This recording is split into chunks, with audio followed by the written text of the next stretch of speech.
introduced mutant characters with cybernetic components, right? After that took off and you knew, wow, okay, we're printing money here. What was the process back in the early days of coming up with more ideas? Because immediately, pretty quickly, both you and Jim Lee spun out and kind of built up a studio and started kind of branching out into different titles. Yeah. Cyberforce, yeah. When we went to the X-Men conference on Marvel's dime, we were all going to start kind of throwing ideas around, even though, and this has been said before, Marvel was not really all that interested in what artists had to say. It was I don't know if it's not so much today, but back then it was an editor-driven creative company. So in other words, whatever the editors thought was going to make good stories and good characters, that's kind of what we had to do. And we were way down, which makes no sense when you think about it. All respect to editors, and there's some very, very talented ones out there. But you have to remember, for a lot of years, comic books were written by the editors that worked at Marvel and DC. A lot of the big titles were written by those editors, or their assistant editors, or what have you. So we were pretty far down the totem pole of creativity. And yeah, I was literally going to Marvel because Jim had had such success at that point with the new launch of X-Men. I went, I want to spin something off and do 5 covers. It's like, because Jim made some good cash in there, and I made some really good cash off of Wolverine, that slashing claw cover thing. They paid out some really good royalties, and I want a piece of that pie a little bit more. So I originally was going to, I went there with the idea of pitching Cyberforce as a spin-off of the X-Men. And Rob will tell later, because Rob Liefeld was in that room, he will tell later how he was holding himself back because he was sitting a little bit next to me, like, don't tell him about Cyberforce, don't tell him.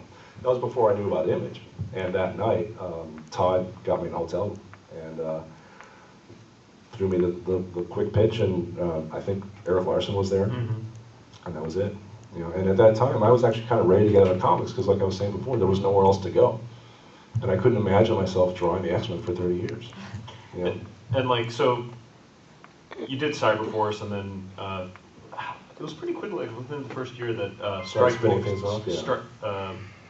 Ripclaw, Strike Force. Yeah, Strike Force. So like, was that just because the opportunity was there, or were there different kinds of stories you wanted to tell with like Strike Force, or different types of characters you wanted to explore? For me, like, Cyberforce was important to launch my part of Image, Top Cow, because that's what people kind of knew me for, mutants. And Wolverine is like, boy, what does Ripclaw remind you of? I admit it, but I also kind of like to do that stuff. So it was a natural progression for me to take fans who knew of me over to Image. I think the one guy that went way out of his comfort zone was Todd. Well, actually with Eric, with Savage Dragon. Yeah. The early Image meetings were hysterical. Not only because of the fist fights we had. I was going to say fisting. Actually, talk to Todd about that part. I'm not comfortable telling that story, but Todd was very comfortable. To each his own. But we had those early meetings. And by the way, 90% of the stories that circulate about the early Image meetings are true. They really were. We would get together and we kind of put the gloves on and go, okay, let's have this meeting. And by the end of it, we were all like, oh, my brother, my Image brother, We also were drinking the whole time, too, so. There's a common theme, a thread. Yeah. But I remember there was one of the first meetings we had, because it was all new, it was the Wild West, and we kind of just went, we did it, we pulled the trigger so quickly. We had a meeting where everyone's tossing out their ideas. What are you going to do for your first book in Image? It's like, and mine kind of made sense, right? And that's what I knew, right? And Rob's kind of made sense. He was still in his comfort zone. Jim Lee, that made perfect sense for him with Wildcats. And then Eric Larson would come in. I'm going to do this guy. It's like, he's green and he's got a fin on his head and he's called the Savage Dragon. And we're like, we gave each other shit all the time. I was like, really? What the fuck? He's like, I had this idea since I was 12. It sounds like it, dude. Like, what the hell? I was like, okay, whatever floats your boat. Like, we're going down. And then, Jim Valentino would say, oh yeah, I've got this guy called Shadowhawk. It's like, okay, cool. It's like, what does he do? It's like, well, he breaks spines so that people never forget they were bad. It's like, oh, that's a little edgy. And then he's gonna have HIV. It's like, oh, good character. Everybody wants to be him. Yeah, and then Todd would go, hey, good, this guy called Spawn. He's all burnt up and he's like dead and he's in hell and it's like he comes back and he's got this cape everywhere. It's like, okay. Good for you. But like, Todd could get away with anything, really. It's like, at that time, and even today, it's like, anyone would have followed Todd to do anything. And he was catching a lot of shit for the cape and all that stuff and the idea, but today Jeremy and Han and I went to lunch and we came up with our 90s image title, Blood Tier. Blood Tier. That's another thing. I'm going to digress. Well, that's unusual. Another little story. I hope you guys are thinking of questions, by the way. Think of questions. So at some point, he's going to have to take a breath. Or another shot. Jeez, don't do that. But there was a time, and Image at some point became our own worst enemy. And this is well documented. Anyone who's cared to read up about Image. There was a point where Marvel and DC were no longer our competition. Because for a little while, I think, we were only putting out 7 titles compared to like 100 and, oh my God, 100 and something from Marvel and 100 and something from DC per month. And we were really twice. Yeah, we had the #1 books with 7 books. We were the #1 publisher. All right, so you give that to a bunch of lunatics, and those guys are running the asylum at that point. But what was I talking about? You have another drink. No, I don't. I had a point to make. No. That'd be a first. So, okay, real quick. Jeez, yeah, that would be a first. See, this is how it is every day at Top Cow. I look at him disapprovingly, and he goes, "No, that would be a first." No, that would not be a first. What disappointment? Looking at me with your disappointment. We're gonna reenact that Breakfast Club scene in a moment here. Yeah. Fuck you, Dad. That's true. That's true. But because we were our own worst enemies, we had no one to compete against except for each other. So there was a period in Image's history where everyone became very possessive of their branch, of their company. Top Cow is its own company. Top McFarlane Productions is its own, or TMP is its own company. I have nothing to do with Spawn. I have nothing to do with Walking Dead, which fucking pisses me off. All right, I'm just like, Kirkman, really? You were a fucking child when we started this. And you have the most highly rated cable show in the history of cable. All right? Buy me lunch. Buy me fucking lunch. And I think he had like 10 titles in the top 25, like New York bestseller list. Yeah, he's drinking.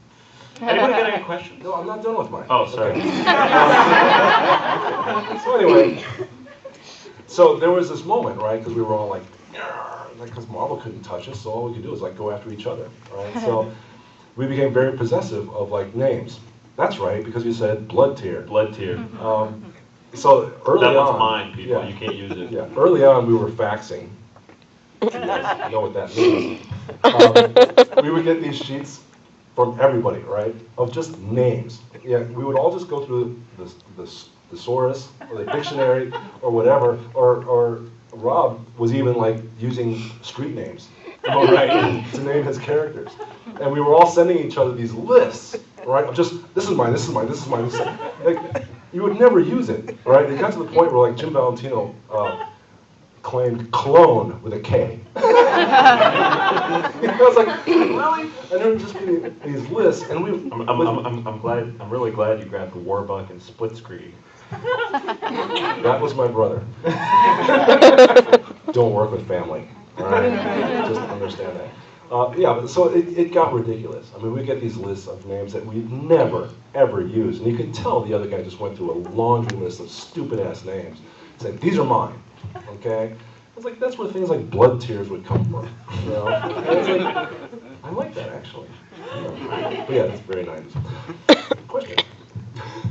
Sorry. Nobody has a question? Obviously, we have time for like 2 questions this whole thing. You already asked me. Come on. Your questions Yes, require too much answer. It's your fault. You and your pants. So with all this talk about how much, you guys have been doing this for 20 years, you're super established, leading all this good stuff. What kind of things are you doing now through your companies to bring up new talent or encourage new talent? Good question. Absolutely nothing. Sure. Yes, because we're judging. Did you run in? I did. Awesome. That's great. I think the fact that Image has been able to retain its creator-owned philosophy after 20 years, I think that's our maxim, basically. So I think moving forward, that's going to always be what makes Image Comics. That's like the blanket of the whole thing. And the fact that it has been 20 years, and the fact that it wasn't, 5 years, 10 years. We're celebrating 20 years. And that's a benchmark that cannot be erased. Even at 10 years, history can still go, oh, you know what, that was a flash in the pan. It was a thing that didn't work, but it was kind of exciting in the 90s. But 20 years later, Image Comics cannot be denied.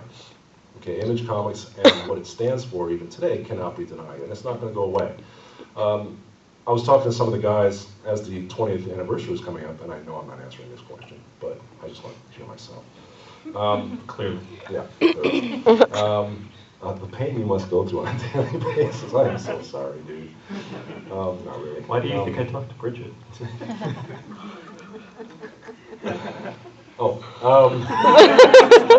Yeah, I was making a point If you say so. until I digressed on myself. What are we doing to bring up new talent? No, I don't know. Well, I think Answer the question, please. No, I mean, I think part of, Top Cow obviously has a long history with the pit of nurturing new creators. I think Mark's had a pretty direct hand, and if you look at Marvel and DC's top creators, a lot of them came out of the pit. Even now, I think, whether you're looking at a book like The Darkness, where we've got, guys like David Hine and Jeremy Holland, who are certainly not so new. Both of those guys have been in the industry, for over 10 years, but they've also never really been given an opportunity to just breathe on a title and really do an extended run and show, like, what they can. That's so ninja.